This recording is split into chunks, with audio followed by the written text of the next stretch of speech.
həvəsiyəm. Sən mənə tən yarımsan, canımsan, qanımsan. Başımın bəlası sənsən, dərdimin dəvası sənsən, gözümün qarası sənsən. Mənim ürəyim səndə, sənin gözün məndə.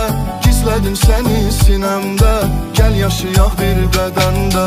Mənim ürəyim səndə, sənin gözün məndə. Gizlədim səni sinəmdə, gəl yaşayaq bir bədəndə. Gəl sən yanım ürəyimə, gəl yaşayaq bir bədəndə.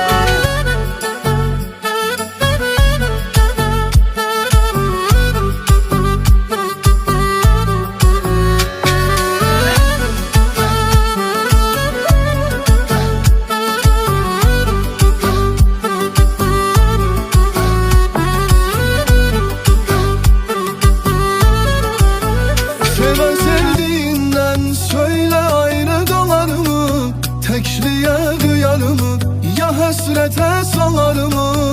Buraları dar gəlir, hər gün intizar gəlir. Məni al kədərdən, tıxal gedən şəhərdən. Buraları dar gəlir, hər gün intizar gəlir. Məni al kədərdən, çıxal gedək şəhərdən. Yol gözünü tut əlimdən, düşməz adın dilimdən. Yetər ki ol yanımda, qorxmuyaram ölümdən. Yum gözünü tut əlimdən, düşməz adın dilimdən.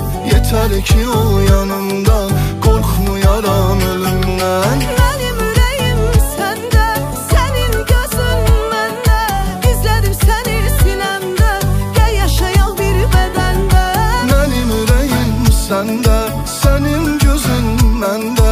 Gizlədim səni sinəndə, gəl yaşayaq bir bədəndə.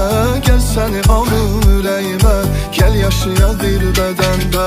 Mənim ürəyim səndə, gizlədim səni sinəmdə.